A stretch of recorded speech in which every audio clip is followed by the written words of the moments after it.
Hello friends, this is Yasir और आज हम जिस मूवी का एक्सप्लेनेशन करने वाले हैं इसका नाम है अलाइव, जिसकी IMDb पे रेटिंग है 6.2 आउट ऑफ 10 और ये मूवी 2020 में रिलीज हुई थी। तो बगैर टाइम वेस्ट किए चलते हैं मूवी की तरफ। मूवी के स्टार्ट होते ही हम एक लड़के को देखते हैं जिसका नाम जुनवू है, जो एक फ्लैट में अपनी फैमिली के साथ रहता था, जो अपना पूरा दिन लाइव गेमिंग में दोस्तों के साथ गुजारता था। उसे PUBG गेम का काफी क्रेज था और उस दिन भी वो उसी में बिजी था, लेकिन उसकी फैमिली घर पर नहीं थी। तभी गेम खेलने के दौरान न्यूज पर एक रिपोर्ट आती है कि सियोल सिटी में एक वायरस फैल गया है, जिससे इन्फेक्टेड होकर लोग एक दूसरे को ही काट रहे थे। ये वायरस इस हद तक फैल चुका था कि गवर्नमेंट की कंट्रोल से भी बाहर था और जो लोग सरवाइव कर चुके थे उन्हें बचने के लिए कोई रास्ता नहीं दिखाई देता। ये न्यूज सुनकर वो अपने अपार्टमेंट की बालकनी से बाहर देखता है कि वहाँ पर इन्फेक्टेड लोग एक दूसरे को काट रहे हैं और ये सारी सिचुएशन देखकर वो काफी नर्वस हो जाता है। असल में ये एक ज़ोंबी वायरस था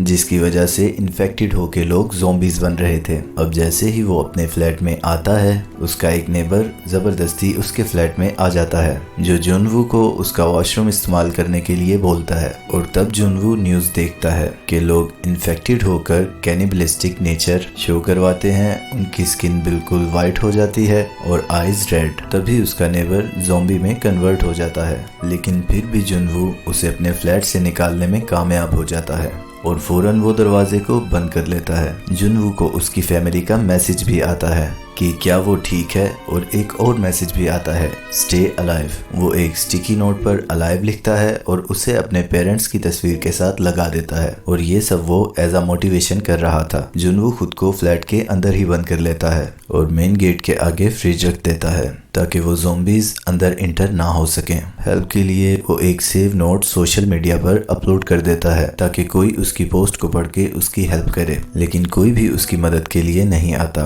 क्योंकि जहाँ पर वो रहता था वो सारे का सारा एरिया इन्फेक्टेड था। ये सब कुछ उसे एक ड्रोन के जरिए पता लगा था जब उसके पास सिग्नल अवेलेबल थे।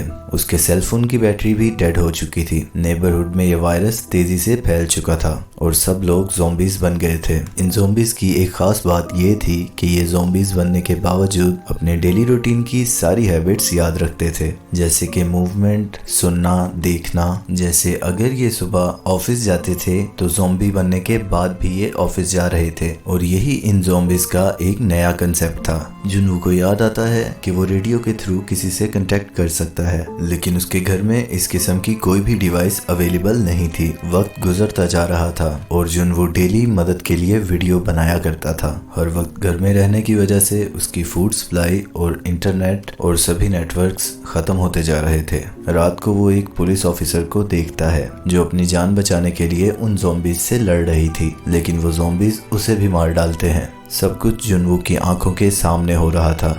वो उन ज़ोंबीज का ध्यान अपनी तरफ लगाने के लिए उस पुलिस ऑफिसर को बचाने की बहुत कोशिश करता है, लेकिन इसका कोई फायदा नहीं होता। इसी दौरान एक ज़ोंबी मेन डोर को ओपन करके जुनवू की तरफ आने की कोशिश कर रहा था और तब वो ज़ोंबी को लटक कर डिस्ट्रैक्ट करता है, जैसे कि वो नीचे गिर गया है और इसके साथ ही पीछे ज़ोंबी आते हैं और नीचे गिरकर मर जाते हैं, जबकि जुनवू समझदारी का मुजाहिरा करके बच जाता है। अब इन ज़ोंबीज से तो वो जान बचा लेता है, लेकिन वो देखता है कि घर में खाना भी खत्म हो चुका था और तब वो ड्रिंक करके अपना गुजारा करने लगा था। स्टार्टिंग में उसे अच्छा फील होता है, हेलुसिनेशंस होते हैं कि उसकी फैमिली घर आ चुकी है और सब कुछ नॉर्मल है, लेकिन असल में ऐसा नहीं था। सडनली उसके मोबाइल का नेटवर्क रिस्टोर होता है और उसकी फैमिली की तरफ से एक वॉइस मैसेज आया होता है। वो वॉइस मैसेज एक नॉर्मल इंसान में लाश था, क्योंकि अब वो भी ज़ोंबीज बन चुके थे। वो काफी गुस्से में आ जाता है और घर की सारी चीजें तोड़ने लगता है। गुस्से में आकर वो घर का सारा सामान तोड़ देता है और फ्लैट से बाहर आ जाता है, लेकिन इन खौफनाक ज़ोंबीज से लड़कर और इनका खतरनाक रूप देखकर वो फ्लैट में वापस आ जाता है और उसके दिमाग में एक ही बात घूम रही थी, जो थी स्टे अलाइव। इन ज़ोंबीज को देखकर वो एक बात तो डिसाइड कर लेता है कि वो ज़ोंबी तो बिल्कुल नहीं बनेगा।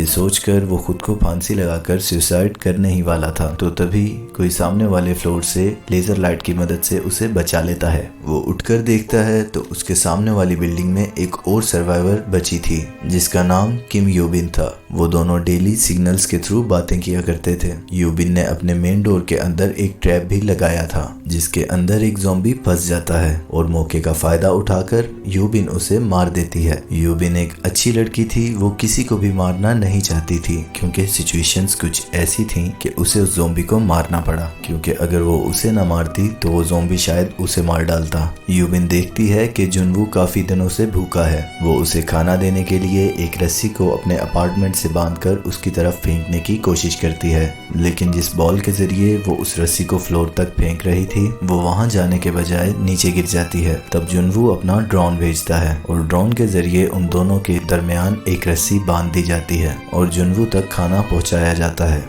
जिसके बाद एक ज़ॉम्बी उस बॉल को देख लेता है जो कि अपनी रियल लाइफ में एक फायर फाइटर था और उसे रस्सी पकड़कर आसानी से ऊपर चढ़ना भी आता था, क्योंकि ज़ॉम्बीज की नेचर में शामिल था कि वो अपनी किसी भी हैबिट को नहीं भूलते थे। वो उस बॉल को पकड़कर खींचता है जो कि रस्सी के सहारे यूबिन के रूम में एक टेबल के साथ बांधी गई थी। वो टेबल अपनी जगह से मूव करता है और जोर से आकर यूबिन के लगता है, जिसकी वजह से वो बेहोश हो जाती है और वो ज़ॉम्बी रस्सी को पकड़कर ऊपर चढ़ने लगता है। जुनवू अपना ड्रोन उस ज़ॉम्बी की तरफ भेजकर उसे डिस्ट्रैक्ट करता है और उसके फेस पर एक कट भी लगा देता है, लेकिन अब जुनवू के डोर पर भी ज़ॉम्बीज दरवाजा तोड़ने की कोशिश कर रहे थे, जिससे उसका ध्यान ड्रोन के कंट्रोल से भी हट जाता है और वो ज़ॉम्बी उस ड्रोन को पकड़ लेता है। लेकिन इसी दौरान यूबिन भी होश में आ जाती है और वो उसका हाथ काट देती है और वो नीचे गिरते ही मर जाता है। जुनवू डिसाइड करता है कि वो आसपास के फ्लैट्स में जाकर खाना ढूंढेगा। वो एक ज़ॉम्बी के पास से चाबी लेता है और फ्लैट के अंदर चला जाता है और जिस ज़ॉम्बी से उसने की ली थी, जुनवू को लगता है कि शायद वही फ्लैट का ऑनर है।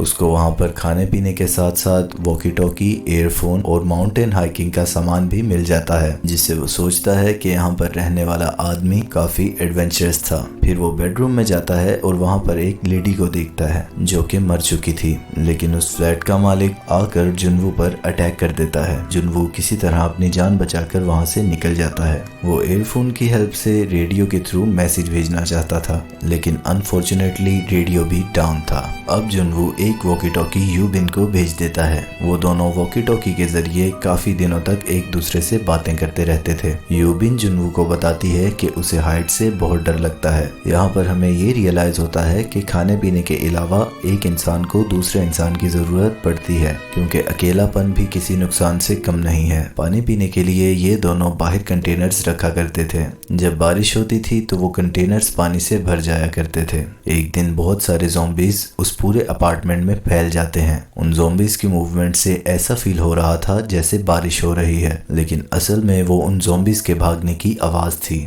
भगदड़ में यूबिन से कुछ चीजें गिर जाती हैं, जिससे साउंड क्रिएट हो जाता है, जिससे सारे के सारे ज़ॉम्बीज उसी के फ्लैट की तरफ आने लगते हैं। लेकिन तभी जुनवू यूबिन के साथ वाले फ्लैट पे अपने घर के लैंडलाइन नंबर से कॉल करता है, जिससे वो सारे ज़ॉम्बीज यूबिन के साथ वाले फ्लैट में चले जाते हैं। यानी इन ज़ॉम्बीज के सुनने की पावर काफी स्ट्रॉन्ग थी। ये दोनों बात करते हैं कि अगर वो दोनों ऐसे ही पड़े रहे तो एक दिन मर जाएंगे। यूबिन बताती है कि जुनवू की बिल्डिंग के फ्लोर नंबर 8 पर कोई भी ज़ॉम्बी नहीं देखा गया। वो कहती है कि हमें वहां जाकर अपने जिंदा रहने के लिए खाने को ढूंढना होगा। वो लोग जैसे ही नीचे आते हैं तो उनकी लड़ाई ज़ॉम्बीज के साथ छिड़ जाती है। वो किसी तरह मुश्किल से अपनी जान बचाकर लिफ्ट में आते हैं और 8th फ्लोर तक जाते हैं, लेकिन ज़ॉम्बीज जो कि उनका पीछा नहीं छोड़ रहे थे वो भी वहां पर आ जाते हैं। तभी एक अननोन पर्सन वहां पर आता है और उन्हें उन ज़ॉम्बीज से बचा लेता है। वो आदमी उन दोनों को खाना और पानी ऑफर करता है। यूबिन स्टार्ट से ही उस आदमी पर डाउटफुल थी,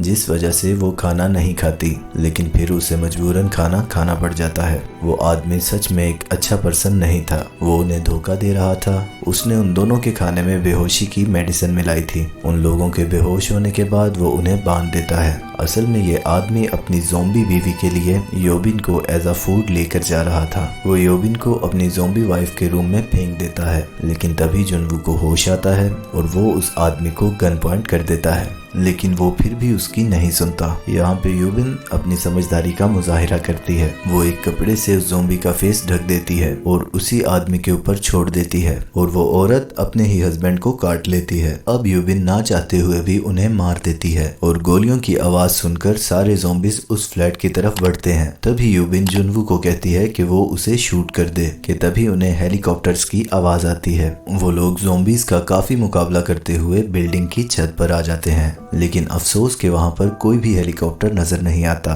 वो बची हुई गोलियों से ज़ॉम्बीज को शूट करते हैं और साथ में प्रे करते हैं कि वो किसी तरह बच जाएं कि तभी अचानक से वहाँ पर हेलीकॉप्टर्स आ जाते हैं। उन ज़ॉम्बीज को शूट करते हुए उन दोनों को सही सलामत हेलीकॉप्टर में बिठा लिया जाता है। वहाँ से निकलते ही सिग्नल्स भी आ जाते हैं और उनके फ्रेंड्स के आए हुए मैसेजेस देखकर वो लोग खुश हो जाते हैं। दोनों सर्वाइवर्स अपनी पिक्चर्स को नेट पर अपलोड करके अपनी लोकेशन बताते हैं। फाइनली जुनवू का स्टे अलाइव अब अलाइव बन चुका था। इसके साथ ही मूवी का एंड हो जाता है।